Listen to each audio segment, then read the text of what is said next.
মই ছাত্ৰ-ছাত্ৰীসকল অসমীয়া পাঠলৈ সকলোকে স্বাগতম জনাইছোঁ। আজি মই জিকিৰ পাঠটোৰ সকলো ধৰণৰ প্ৰশ্নৰ উত্তৰ লৈ আহিছোঁ, লগতে অতিৰিক্ত প্ৰশ্নৰ উত্তৰো আনিছোঁ। আশা কৰিছোঁ তোমালোক আটাইয়ে উপকৃত হ'বা। প্ৰশ্নবোৰৰ উত্তৰ মন দি শুনিবা হওক। ইছলাম ধৰ্ম প্ৰচাৰ কৰিবলৈ বিদেশৰ পৰা অসমলৈ অহা ইছলাম ধৰ্মগুৰুজনৰ নাম কি? উত্তৰ লিখিবা। সম্পূৰ্ণ চেণ্টেন্সত লিখিবা। ইছলাম ধৰ্ম প্ৰচাৰ কৰিবলৈ বিদেশৰ পৰা অসমলৈ অহা ধৰ্মগুৰুজনৰ নাম আজান ফকীৰ। দ্বিতীয় প্ৰশ্ন, আজান ফকীৰ অসমলৈ কেতিয়া আৰু কোন সময়ত আহিছিল বা ক'ৰ পৰা অসমলৈ আহে? আজান ফকীৰ অসম আগমনৰ সময় সম্পৰ্কে বেলেগ বেলেগ তথ্য পোৱা যায়। কোনোৰ মতে আৰৱ দেশৰ পৰা আৰু কোনোৰ মতে আজমিৰৰ পৰা সপ্তদশ শতিকাৰ মাজভাগত অসমলৈ আহে। তৃতীয় প্ৰশ্ন, কোনজন ৰজাৰ শাসনকালত আজান ফকীৰ অসমলৈ আহিছিল? উত্তৰ, আহোম স্বৰ্গদেউ গদাধৰ সিংহৰ শাসনকালত আজান ফকীৰ অসমলৈ আহিছিল। 4 নম্বৰ প্ৰশ্ন, আজান ফকীৰে কোনবোৰ গীত ৰচনা কৰিছিল? উত্তৰ, আজান ফকীৰে জিকিৰ আৰু জাৰি গীতবোৰ ৰচনা কৰিছিল।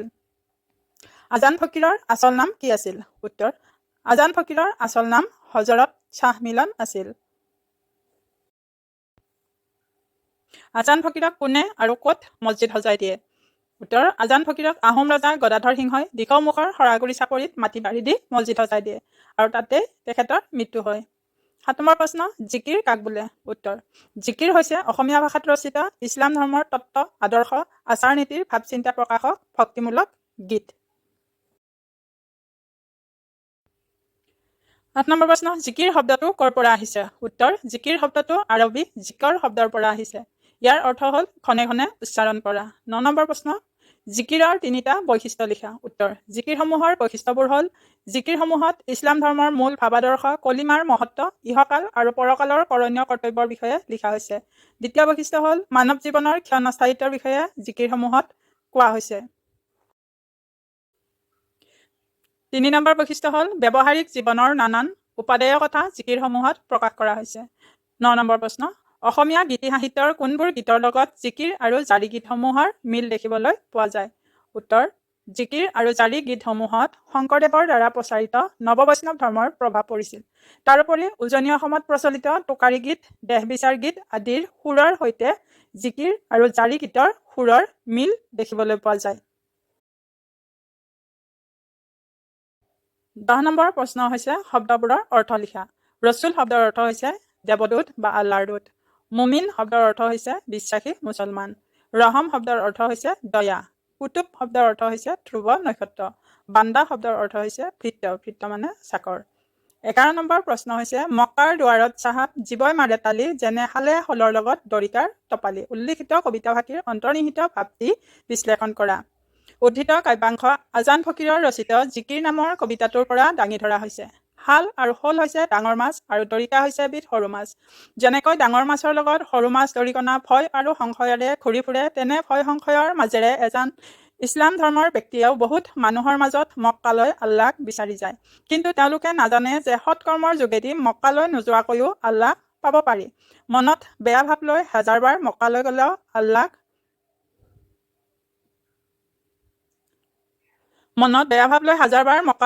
আল্লাহৰ আশীৰ্বাদ লাভ কৰিব নোৱাৰি। মানুহৰ অন্তৰত দয়া প্ৰেম নাথাকিলে বা আমি যদি সকলো জীৱকে সমদৃষ্টিৰে চাব নাজানো, আমি কেতিয়াও আল্লাহৰ আশীৰ্বাদ পাব নোৱাৰো।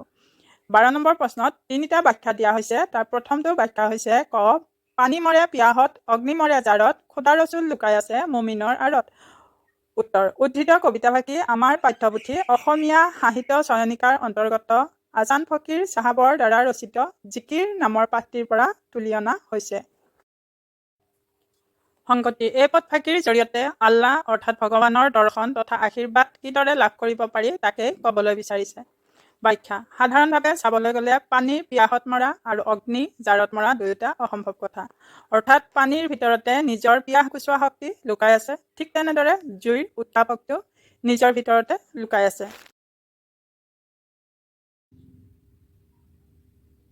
কিন্তু পানী আৰু জুয়ে নিজৰ শক্তিৰ কথা নাজানি নিজেই পিয়াহ আৰু ঠাণ্ডাত মৰাৰ দৰে মুছলমান মানুহ এজনে নিজৰ হৃদয়ত আল্লাহৰ অস্তিত্বৰ কথা নাজানি মক্কালৈ যায়, কিন্তু তাত গৈও আল্লাহক বিচাৰি নাপায়।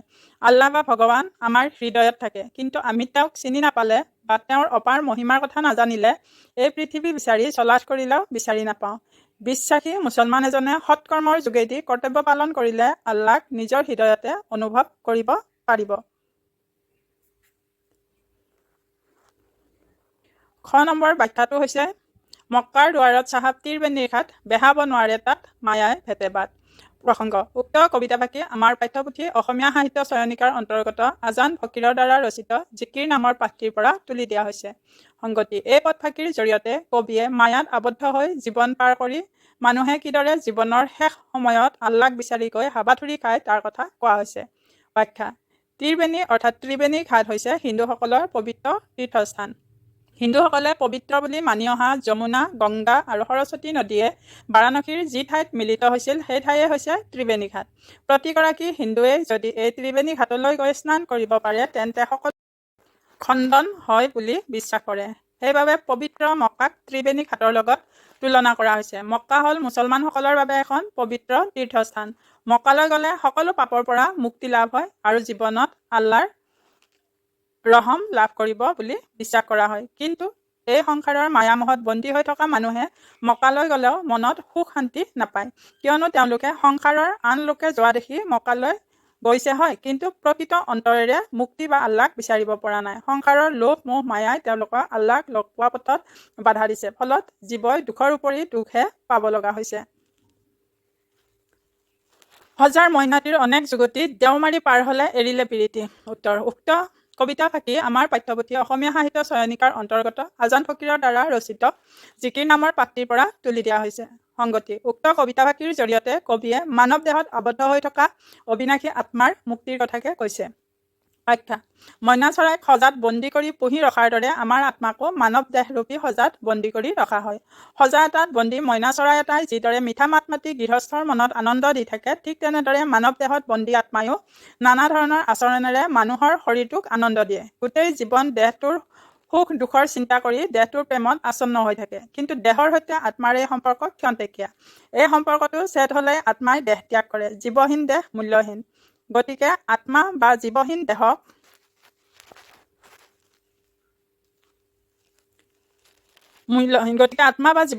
আমি মৃতদেহ হিচাপে পুৰি বা পুতি পেলাওঁ। ইয়াক লৈ আত্মাৰ কোনো দুখ নাথাকে। যেনেকৈ সজাত বন্দী হৈ থকা এটা মইনা চৰায়ে সুবিধা পালে সজা আৰু গৃহস্থৰ মৰম স্নেহ প্ৰেম প্ৰীতিৰ পৰা মুক্ত হৈ উৰি গুচি যায়, তেনেদৰে আত্মায়ো এদিন নিজৰ দেহ আৰু সংসাৰৰ মায়া মোহ প্ৰেম প্ৰীতিৰ পৰা মুক্ত হৈ গুচি যায়।